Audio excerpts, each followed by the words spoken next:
All right. Better late than never. We're here for episode 40. Was it? What is it, Thomas? 42, 43 of the Sumer Three, I Sports think. Show. I'm Eric Eager. I'm joined by Thomas Dimitrov. Thomas, you've had a long day, as have I. We're back here. I get to hang out with one of my favorite people in the world. We get to talk running backs. Thomas, how you doing? I am so good. I was flying through the streets of Atlanta on my e-bike to try to get back here on time for 9:30. I know it's a little late. Thank you for being understanding. I couldn't wait to get on here. I was telling the buddy that I was with, we had a business meal going on, and I had to get back. So I was bragging to him about our show, to be honest with you. So anyway, so excited to be Well, back. it's a show to brag about. I mean, I feel like not often. It's really funny because I've gotten a little bit of feedback the last few days about the show from people in the league, and it is really this idea that you can have an analytics guy and obviously a former GM and evaluator talk football. And so for those of you that are first to the show, we might have new people live here because of the late start time. I'm one of the VPs at Sumer Sports. Thomas is the CEO of Sumer Sports. Thomas, of course, a 12 and a half year general manager for the Atlanta Falcons, a two-time executive of the year, and also 2 Super Bowl rings as a member of the Patriots in the mid-aughts. I used to be the VP at Pro Football Focus before I joined Sumer. So that's going to be a reset here. Thomas. And by the way, a PhD in mathematics with a really good understanding of football. I mean, you do not have that anywhere else. While you're talking, I got to close the door. Hold on, keep going. Okay. So we got Thomas closing the door there in his office. By the way, I got to be honest with you, even though I do have some really cool stuff here, including a Kansas City Chiefs Super Bowl T-shirt. Your office is goals for me. I got this like kind of cool like setup here for a PhD, but you of course have like very very nice vibes there. We're talking running backs today. We're talking NFL draft. I just had a really exciting set of planning meetings for our draft show, by the way, which will be the first night of the NFL draft. Thomas and me from Atlanta with support of our great people at Sumer Sports, including Sean Clement, Paul Saban, Parker Fleming, Tage Seth, all of those folks, with their data, with their metrics, will be helping us. But we're full speed ahead. I think I'm really excited about where this is going to take us because this is the first time, in a few years, I haven't gambled on the draft, right? I used to gamble on the draft when I was a member at PFF. We of course have information coming in and out because of our product at Sumer takes in club IP. So I'm not gambling on the draft. So, and furthermore, if anybody's been following the betting markets have been really slow to go. Just the history of this, back when COVID happened in 2020, there were no sports on at this time. And so the sports books had to generate, I think, revenue and products for their books. They had a lot of draft props open now, and it's kind of waned over the years because the books have really gotten killed by sharp people betting on draft props. And so we really haven't seen a ton of the market. We talked about last week, CJ Stroud is the favorite to be the first quarterback selected, the first player selected, followed by Bryce Young, Anthony Richardson, Will Levis. The running back position, this one's actually fairly solid. Bijan Robinson of Texas, who we'll talk about first, he is the drastic favorite to be drafted with the first pick among running backs. Now, we don't know a market yet for when he's going to be drafted. I've seen anywhere in the mocks from 5 to out of the first round entirely. Let's just start with him, Thomas, because this is a guy 5'11", 215. We see, as far as speed is concerned, that's a big running back. His 40-yard dash is well above average for the position at 4.46, especially for his size at 5'11", 215. When you watch Bijan Robinson on tape, what do you see as far as him as he projects from NFL or to NFL from college? Well, let me start by saying I see a stud. There's no question about it. A strong, big, forward-leaning, runs behind the pads type of guy, has vision, cutback vision that we talk about often. He has what we call often, I've said this many times, he's got power angles about him, right? He's bending. He's running behind his pads. He's delivering a blow. He also has the speed to hit the hole fast and accelerate through the hole, which is a big thing, right? an interesting versatility element to him as well, right? Because he can catch the ball and take it upfield, the yards after catch, et cetera, et cetera. This guy's got complete ability, truly, and we can talk about overall the draft class on the running back side. There's probably one or two maybe projected to be a first rounder. Of course, he's a bona fide one. Look, the reality is he may go 5, he may go 14. I heard there were rumors about him going to one of my favorite teams, the New England Patriots. You never know. And, like I said, he doesn't get out at 20 in my mind. He is a really established football player. I love watching a guy like this because I think they're so important for these teams that are growing with their quarterbacks. Remember, I said many times with Matt Ryan, we got a stud in there in Michael Turner early on. He wasn't a draft guy, but he was a guy that we went out and got because you need to develop the young guys with a really good running back like this. Yeah, and we've seen it. I mean, like, look, I'm of the analytics ilk, so I'm always going to bristle a little bit at using top value on running backs, and the reason is clear, right? When the top running back salaries, the franchise tag, for example, is at 10 million right now. That's the average of the top 5 APY at the position. That's I believe that's the non-exclusive. Exclusive is 10 to 12. And so when you get drafted, let's say in the top 5, you're going to be making 8 million or so.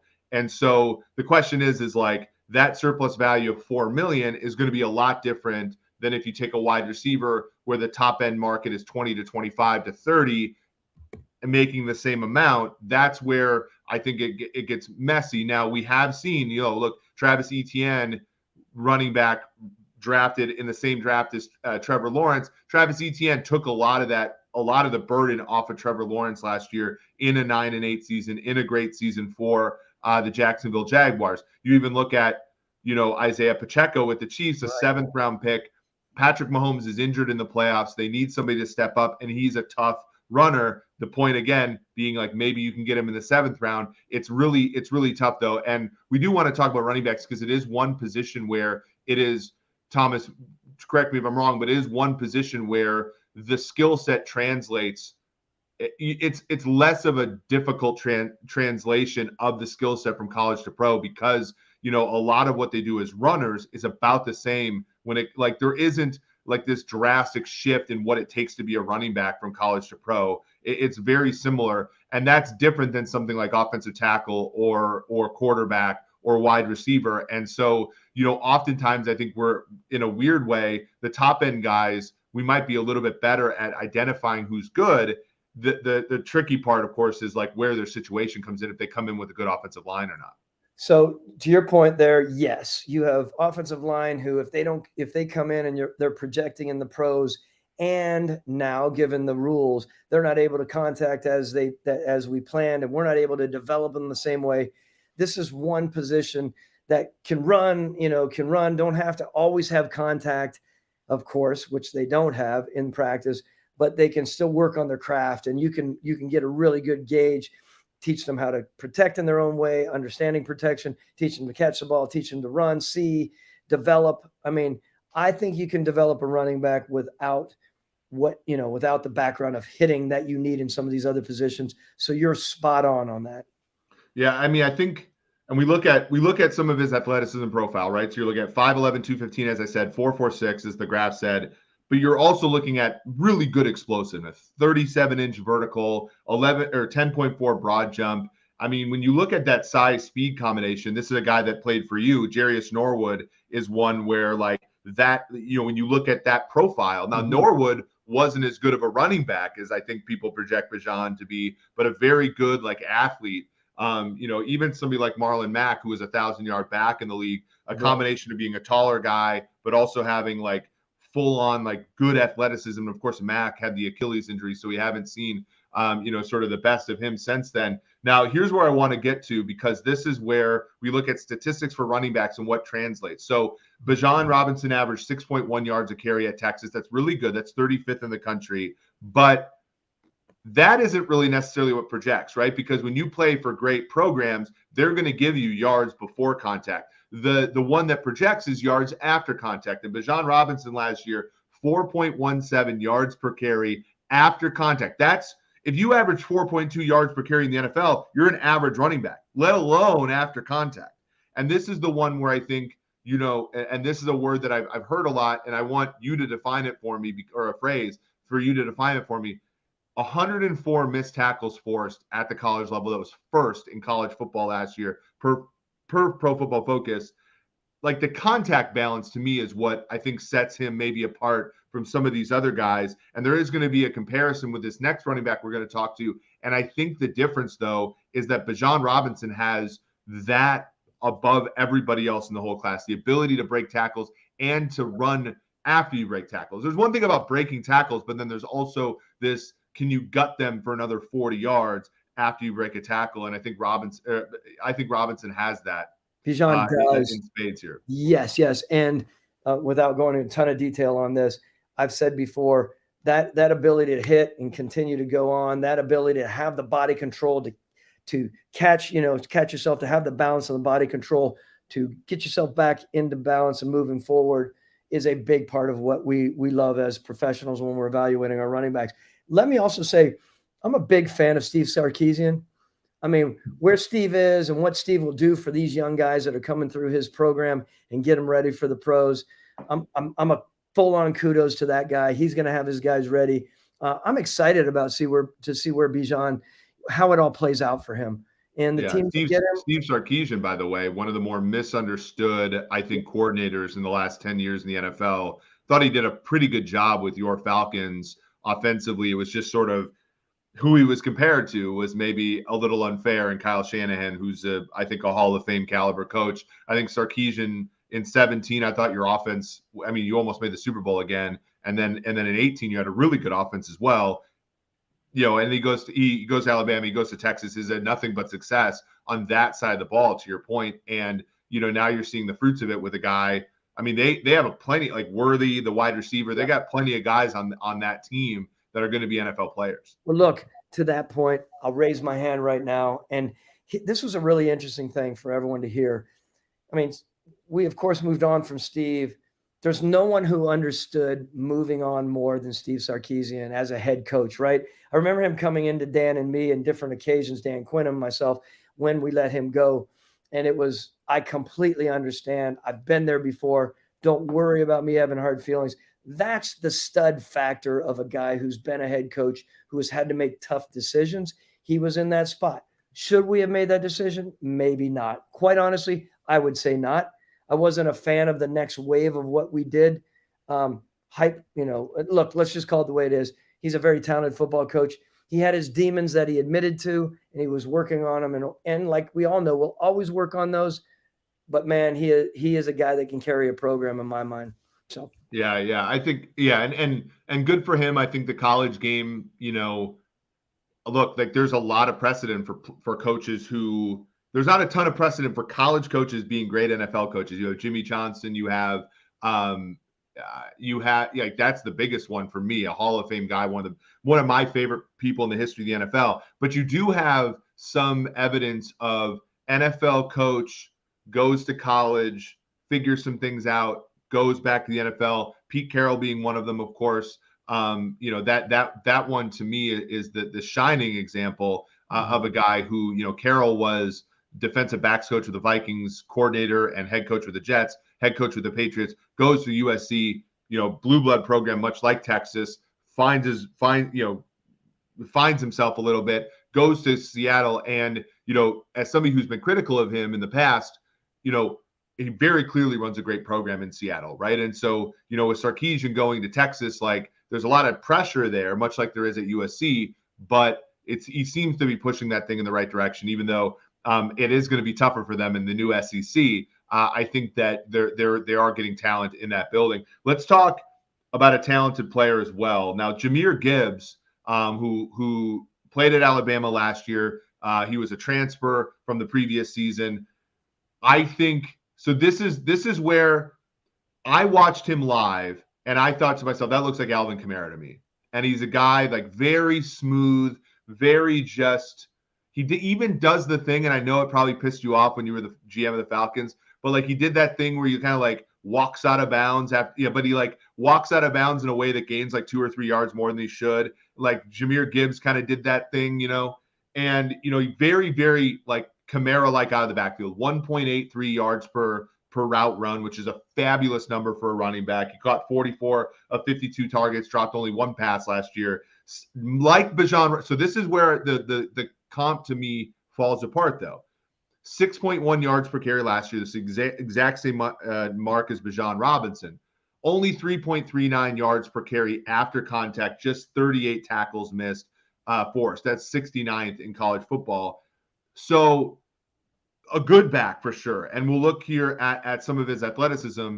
When you look at that 40-yard dash, that's 4.36. That's among the best. When you look at distributions like this, obviously to your left, you have guys running closer to 5 flat, which is bad. To your right, you have guys closer to like the 4.2 range. The vertical dash represents who Jahmyr Gibbs is. If you're on the right of that distribution, you're better. If you're on the left, you're worse. So he is clearly one of the fastest running backs in college football coming out. Now, only 5'9", 200 pounds. 200 pounds is pretty good for 5'9", but still not a terribly big guy. But he's going to be more of a change of pace guy, I think, at the NFL level, which can make you a lot of money. I mean, you think about who's the franchise tag back in the NFL right now, Tony Pollard. That's a change of pace guy, in my opinion, somewhat similar. Thomas, what do you think about Jahmyr Gibbs?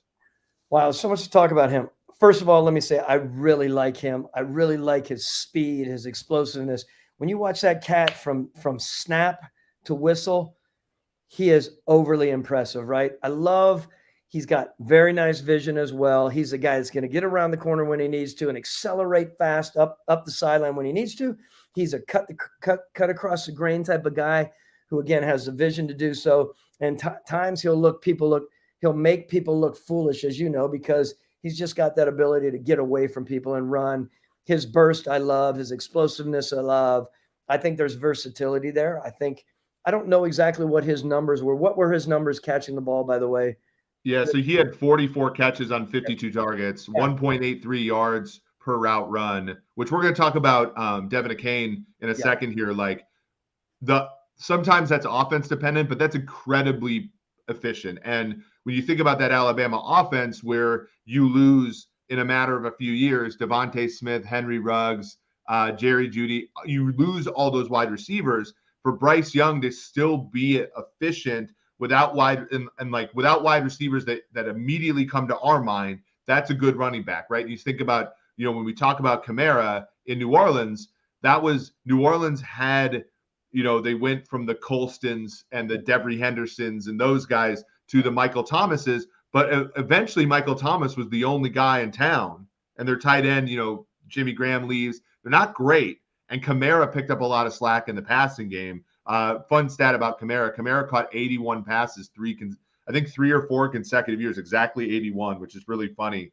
And like a guy like Gibbs did that for Alabama. He could possibly do that for a team that is struggling at the wide receiver position insofar as who they are, working with there. So Thomas is up walking around. He has the agility right now of Jahmyr Gibbs, it looks like. Let me say Kamara, first of all. Let me tell you, I loved him. I hated playing against him. I was just sitting with Mickey Loomis at the owners' meetings here, spent a couple hours with him. He was so kind to hang out with me, and he actually snuck me in the party. By the way, you want to talk about a bruise on your ego, 30 years in this business, and I didn't have a pass to get into the party at the owners' meetings. I have to deal with that, of course. Mickey was such a great – think about this. Mickey, this is heresy to the New Orleans people and to the Falcon people that Mickey, the GM from the Falcons, got me into the party and was helping me, just like it was when I picked Kamara as my very first player in fantasy football in my life.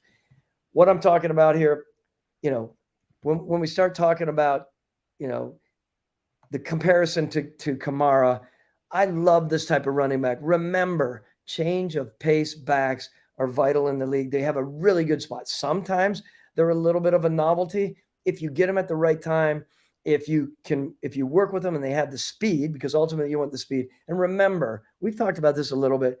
Change of pace back is honestly, that phrase, COP back, is contingent on what your lead back is. If your lead back's a 25 guy, 225 guy, and just a thumper and a first and second down guy, and you have a COP that's waiting in the wings to come in there, run some routes for you, mix things up. Change of pace, just so everyone knows, literally the change of pace was There's a difference between that 225 guy who's running at you, boom, and banging into you, versus all of a sudden you get a 200-pounder 5'9" who's stop-start agility guy, explosive guy.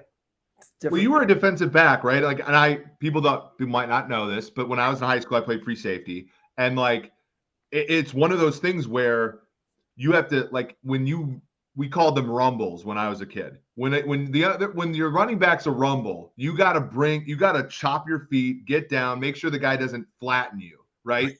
Right. If you go from that guy in a game to a guy that's like the road runner, and you chop your feet like that, and you're the last line, it's over, right? Yes. And so, like, to your point, it's like a baseball player, having the donut on his bat for, and then hitting the donut off and actually getting the swing of life bat. Like, those things matter, and it's not as acute as it was in the past where you ran the ball 40 times a game. Like, certainly, right?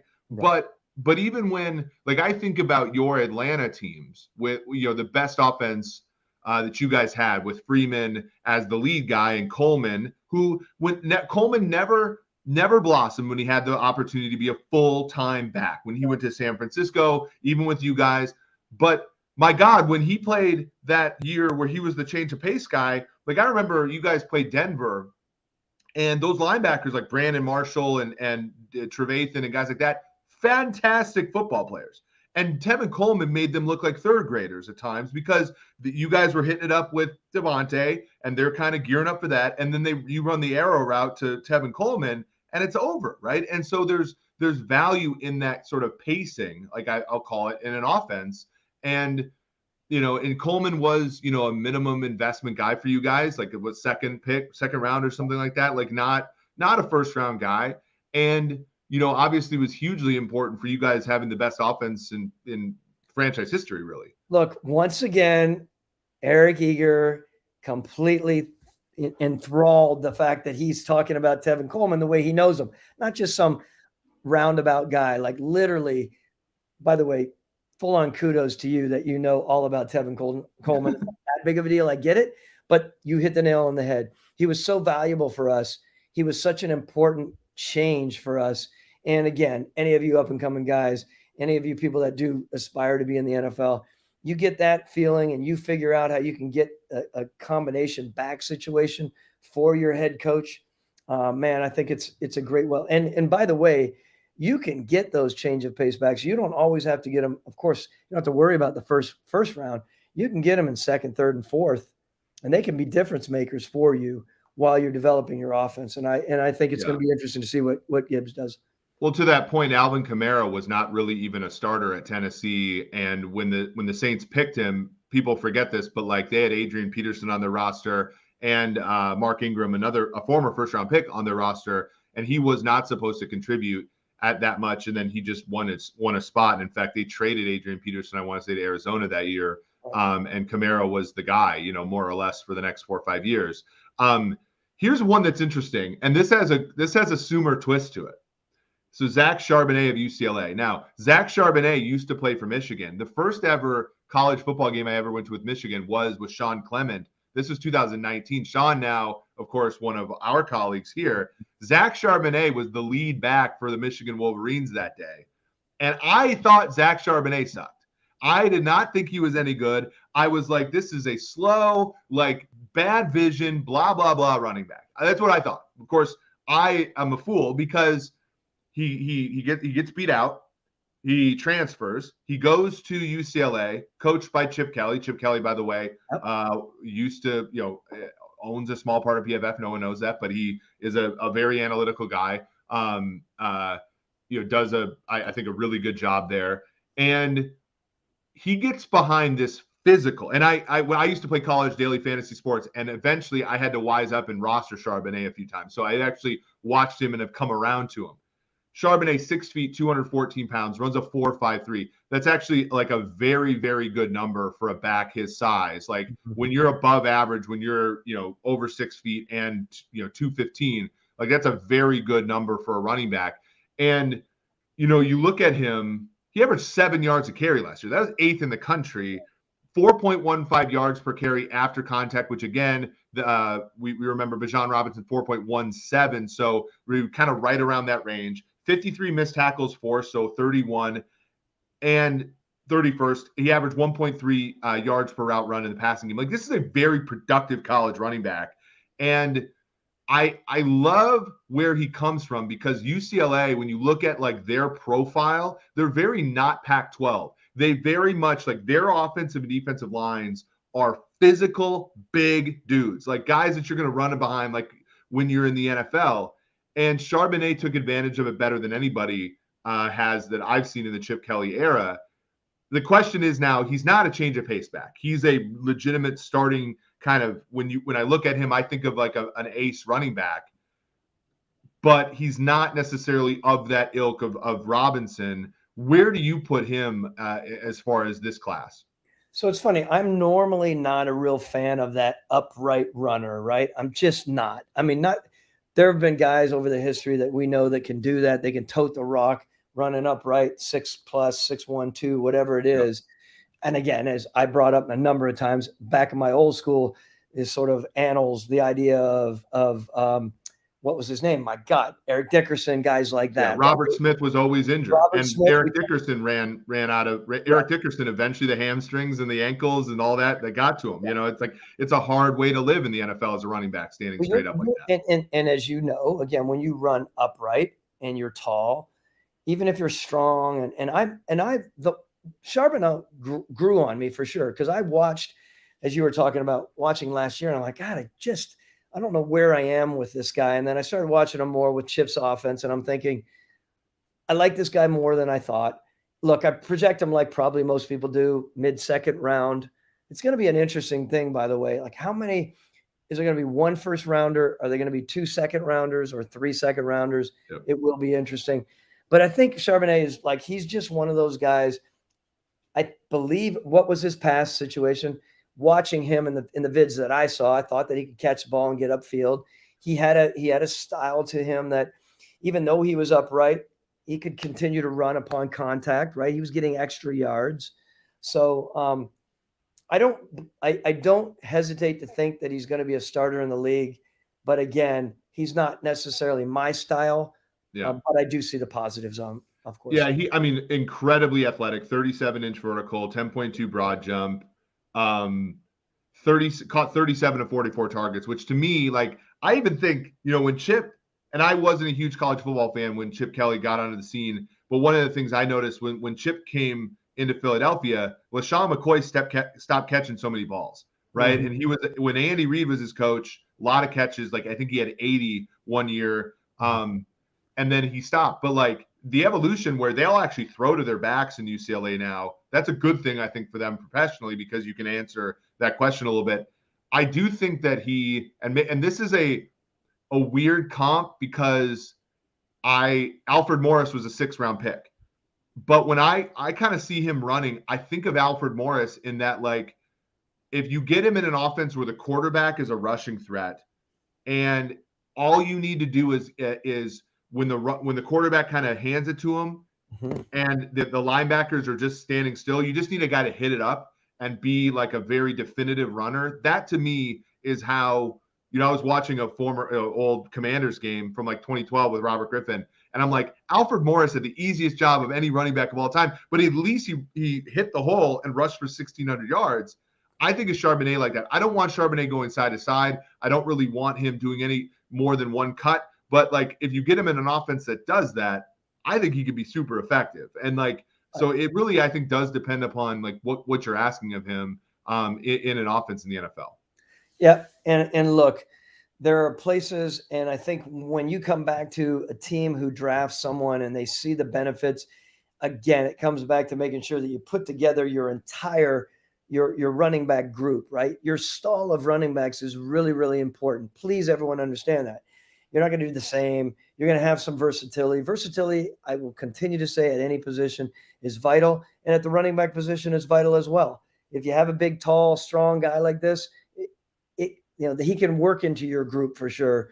And I don't know the character side of him, but the fact that you have someone that has an understanding and a vision enough, because he shows the vision, I think that can be, of course, very positive. Here's a question, because both Gibbs and and Charbonnet have been transfer guys.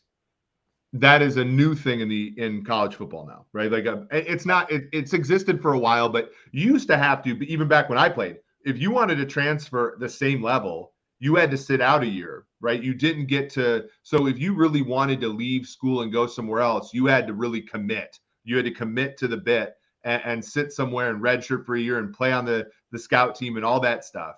So Nowadays, when you see a guy who's transferred, does that ever lean into your analysis of a player, or does that just make you ask one additional question? Like, how does that work for you as far as when you talk about character? Because I think it's so ubiquitous now that you can't immediately say, hey, something wrong happened, but you also can't necessarily immediately rule out something bad happening. yeah, I think we're gonna, as builders, we're going to really look in and we're going to immediately think, okay, what was the reason for this? We really need to drill into that. That's going to be an important point for us. We're going to go as far as not only doing our research, we're going to, by the way, I think I've mentioned this before. We'll go as far, this sounds odd to probably a lot of people. We usually would have private investigators look into these kind of people even more, right?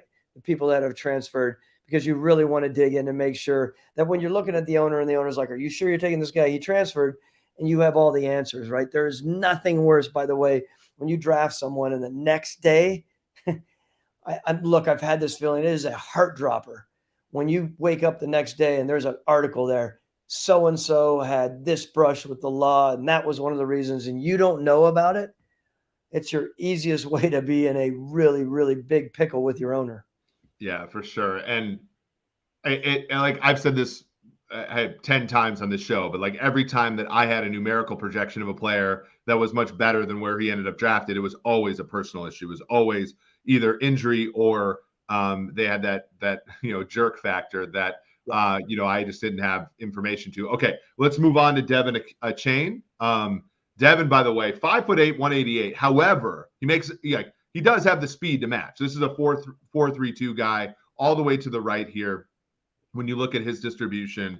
So a very fast guy. Vertical jump, though, only 33. So not maybe as explosive as some of the other guys.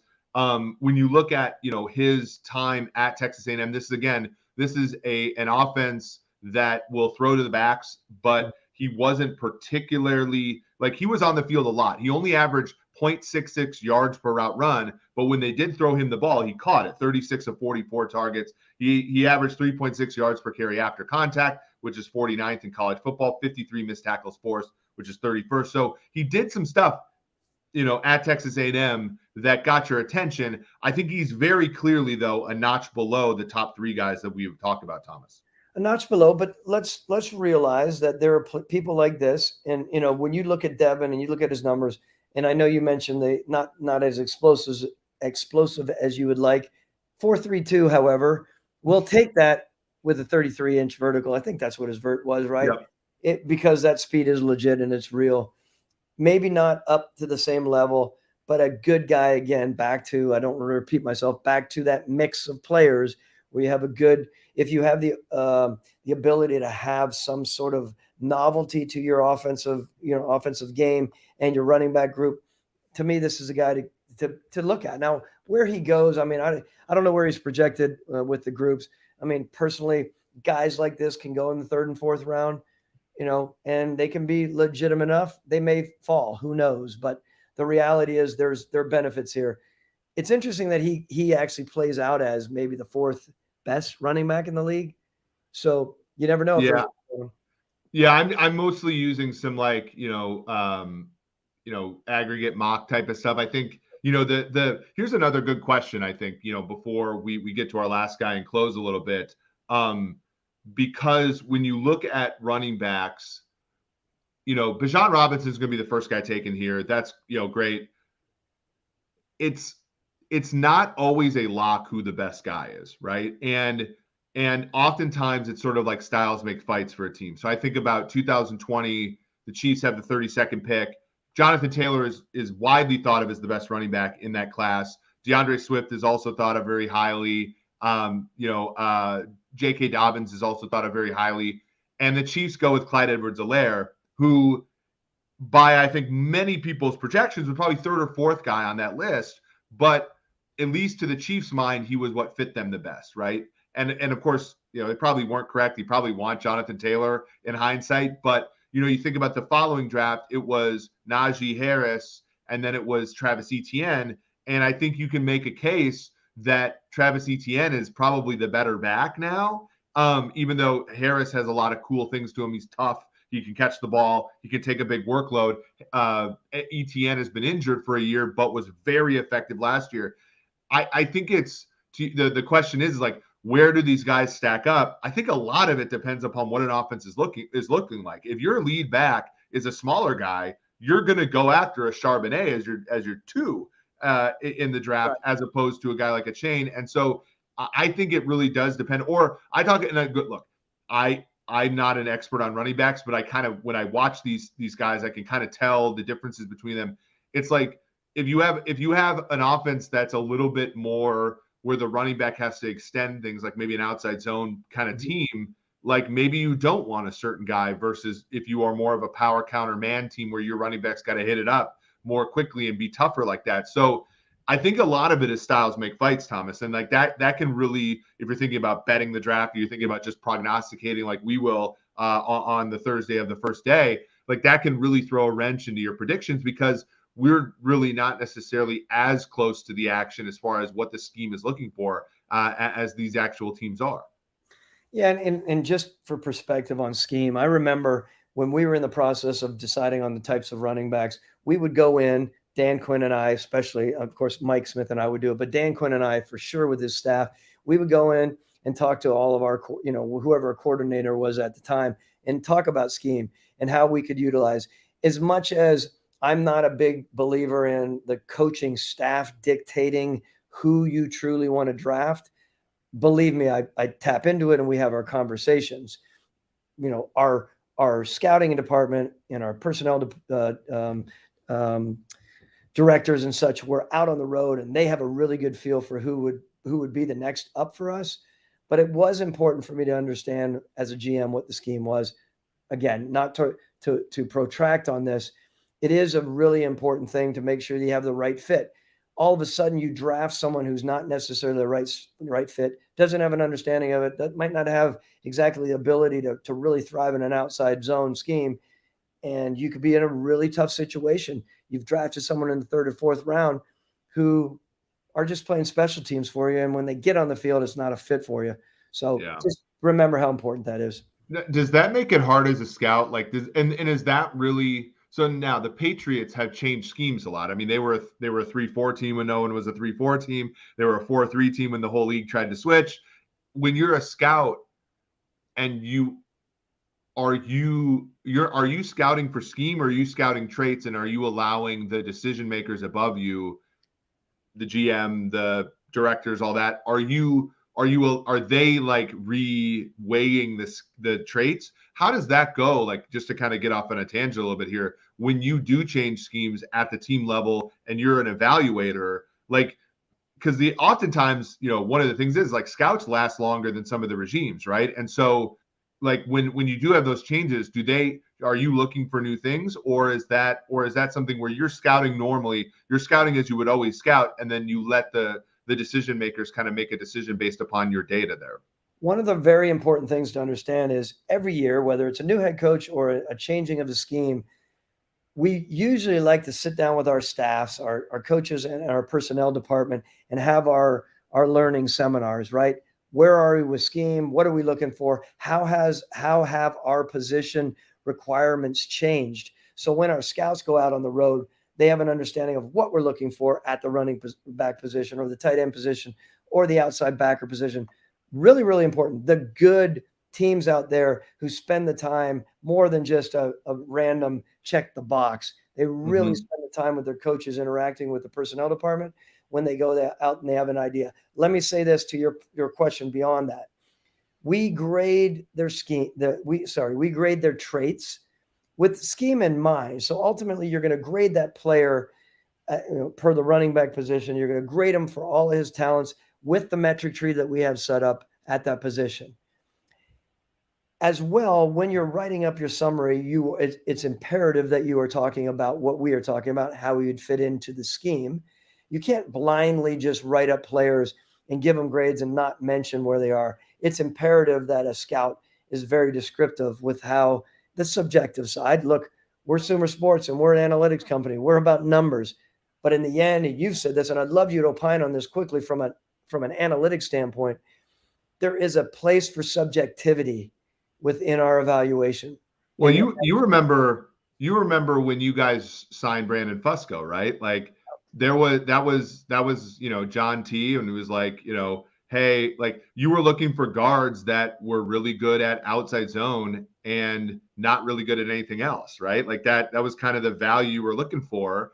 And like that, so I'll take it back. Like analytics can steer you in the wrong direction if you don't do that. If I just take all the data and add it all up and say this guy's in your verbiage, a 3, right? Yeah. Then I'm missing because I'm looking at league averages, and you're not a league average team. When you guys were running, the Shanahan and then the Stark offense, it was like you wanted outside zone players, and you didn't really give a shit what he was like on power counter man because you were never going to run that on your team. And in fact, and this was the Belichick thing too, and I think you said this on the Wharton pod, which is great, where like Mike Vrabel does these 3 things really well, and that's exactly what we're going to ask him to do. So who gives a shit what he's going to do everywhere else?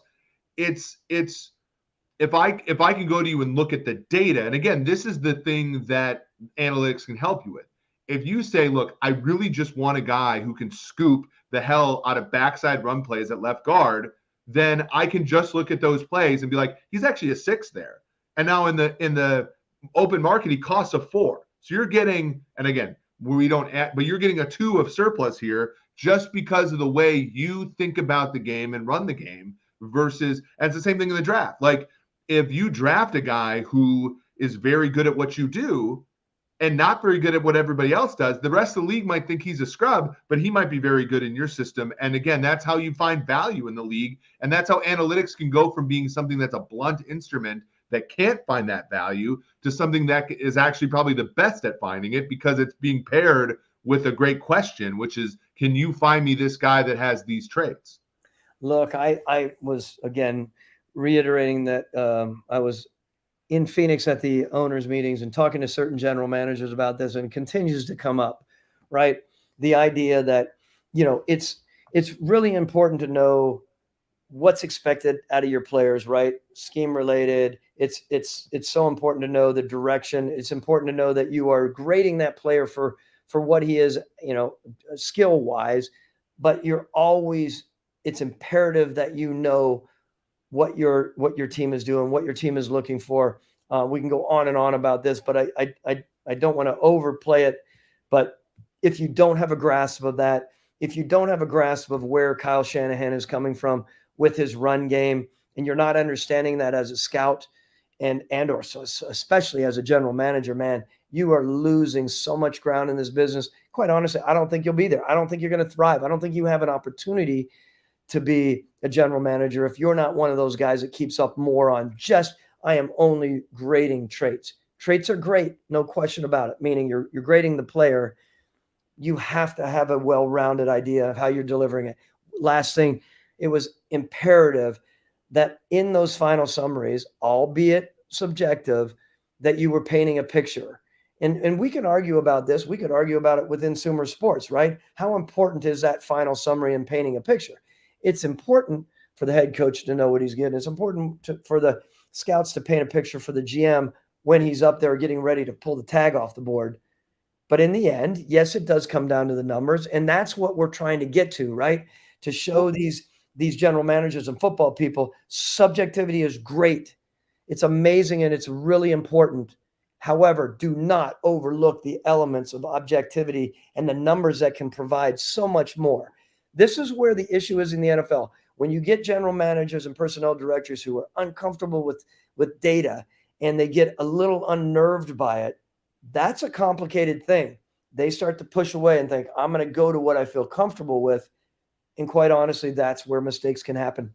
Big picture. Well, and football is football is a game where aggregation is difficult, right? And it's difficult at many levels, right? So I can tell you that I have a left tackle who's a 6 and a right and a left guard who's a 4 and a center who's a 5. And like, I can't just take the average of those guys. I got to know how they work together. I got to know how, what scheme is my left guard always going to be a guy who is helping the left tackle, or, am I going to be more of a team that shades to the right guard and this guy's got to block head up? All that stuff that has to matter. And it matters for players too, to your point. Like, I can go through the metric tree and be like, this guy's a 6, a 5, a 4, a 7, an 8. And then the final evaluation is putting it all together. Like, as a guy who in college, I had like a 37 in vertical and I ran a 4.6. Like, I had those things. I was a crappy player because I couldn't put it together. The person that just graded me on the individual stuff was probably, oh, this is a player. And I wasn't, because I couldn't put it together. Everything in football requires a confluence of analytics and subjectivity to put those things together in the proper context, to weigh them. And, the individual components require data, but you also got to be able to write that final summary and be like, this guy's an athlete. You can't play ball. Like, that's, and that's an important thing as well. And that's a hard thing, because we want to compartmentalize things because they're easier to measure that way. And the whole matters obviously more than the sum of the parts in that case. No question. Hit the nail on the head. And so everyone knows, again, I keep saying, I saw the pictures of this guy dunking a basketball. So he has athleticism. We always said there are pure athletes out there, but they may just not be fit to take it to the next level. I didn't have the mental makeup to be a good football player. Ultimately, and it's a lot easier to say now that I, am older and I, that I'm comfortable in myself. But that was the honest to God's truth. Let's do our last play here. This is Tank Bigsby of Auburn, 6'2", 210, runs kind of an average 40 at about 4.56, vertical jump of 32.5, broad jump of 9 feet 11 inches. So, a good athlete, and that's why he's kind of up here. He was only 71st in yards per carry, but he averaged 4.17 yards per carry after contact. So you're looking at a guy that just under a yard and a half per carry before contact. And you think about this Auburn, right? Gus Malzahn gets fired. They go with Cadillac Williams, one of your nemesis, back when he was on the Bucs as the head coach. Auburn was a mess last year. And so I think that there's some value here in a guy. He forced 61 missed tackles. This is a guy who very much was overcoming a lot of adversity as a member of the Auburn Tigers. Does that, I think that I kind of like this guy as far as didn't get a lot of opportunity to really shine there as far as efficiency's sake, but the underlying data with him does look promising at the NFL level. Yeah, I mean, another big guy, as you know, and that has a tendency to run upright. He's not one of those guys that you're thinking, wow, he's going to get behind his pads and just lay the boom and run over people. There were a couple things that were concerned to me. I liked him well enough. He's, in my mind, meaning, and I don't mean to be negative, but remember that 6 area, the 5 to 6 area in our grading world is 5 is adequate, 6 is good. I mean, you're teetering on a lot of those areas in all of his, whatever his metrics are within the metric tree of the running back that your team is presenting.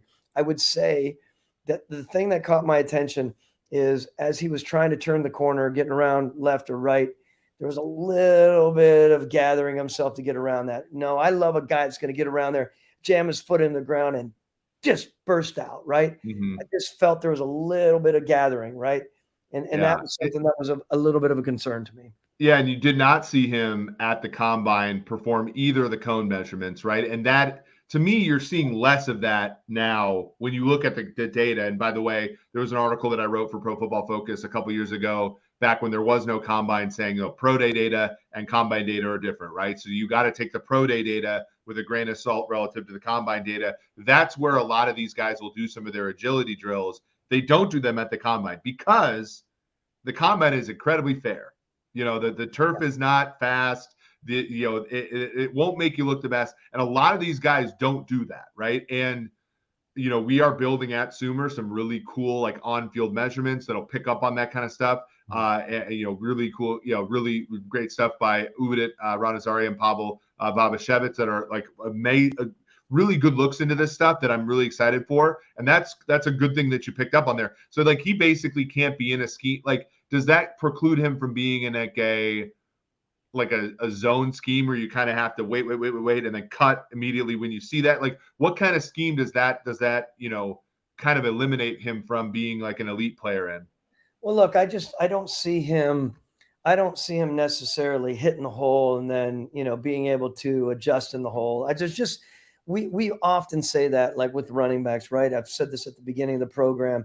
I mean, that ability to bend properly and to jam your foot in the ground and get out, the explosive side to it, the ability to bend, be behind things. It comes back to body control. I truly wonder what his true body control is.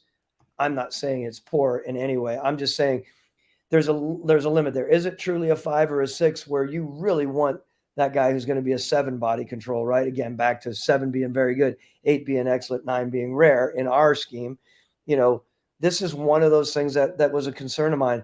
It will be interesting to see, where is he projected to go? Is he projected in the 3rd round? If there's a way. Yeah, we're looking 3rd or 4th round here, which, those guys, you want eventually a running back in that part of the draft to start for you, at least in a pinch. Right. I think about like Alexander Madison. I think about like guys like that who are really good change of pace backs, maybe their whole career.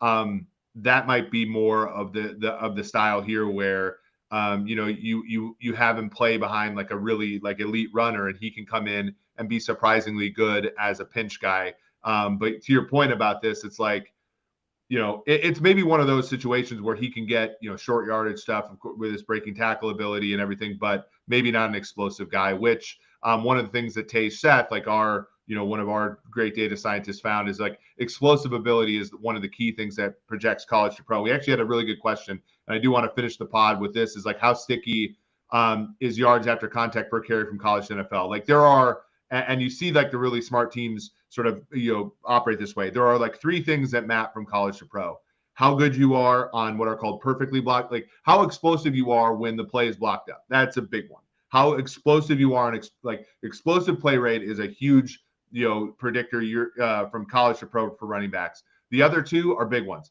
yards per carry after contact and missed tackle rate. If you can, and like the Bills did like a really good job of this. They like drafted Zach Moss and Devon Singletary exactly for that.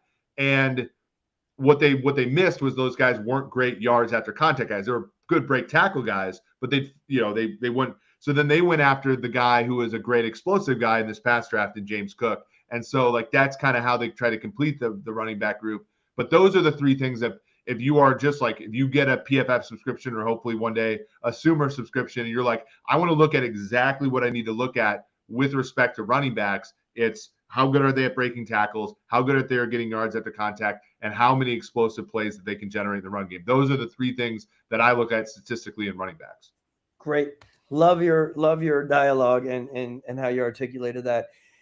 In the awesome. end. Well, this was great. And I was thinking about, talking to you about this. It's like, obviously you had your time with New England, all those great running, Lawrence Maroney, and like, I talked about Sammy Morris, and then you had Corey Dillon, of course. Corey Dillon, everybody thought he was washed, right. And then he went to New England, was fantastic. You had Kevin Falk, of course, some great backs there. And then your time in Atlanta, Michael Turner, Darius Norwood, Devontae Freeman. And I even had to say this to you. I've been watching a lot of XFL. My friend, I'm giving my buddy Bruce Gradkowski a shout, the offensive coordinator for the St. Louis Battlehawks. Their running back, Brian Hill, also a draft pick by one Thomas Dimitrov, probably the best running back in that entire league. So this has been, it's been fun picking your brain about this stuff. We have just gotten a lot of really cool comments. I do want to give you your flowers here. Jameson Evers, one of our frequent listeners. Listening to Thomas is always such a treat. Just hearing the way he talks about football is fascinating, because the way he thinks is sometimes so important, but I never thought of them before. There is certainly value, I think, in this podcast, getting both of our points of view out there. And we do really appreciate you all joining us, especially this late as we reach 10:30 Eastern time. If you like this show, please give it a like on YouTube. If you're listening to this in podcast form later on, please like, Subscribe, rate, and review on all of your podcast platforms. And do us a favor. Tell your friend about the show, especially if you like it. Tell it. We hope to have a very unique show, and we hope in 1 month's time to have the best draft show out there for your viewing pleasure on day one of the draft. So for Thomas Smithshoff, this has been Eric Eager. This has been the Sumer Sports Show.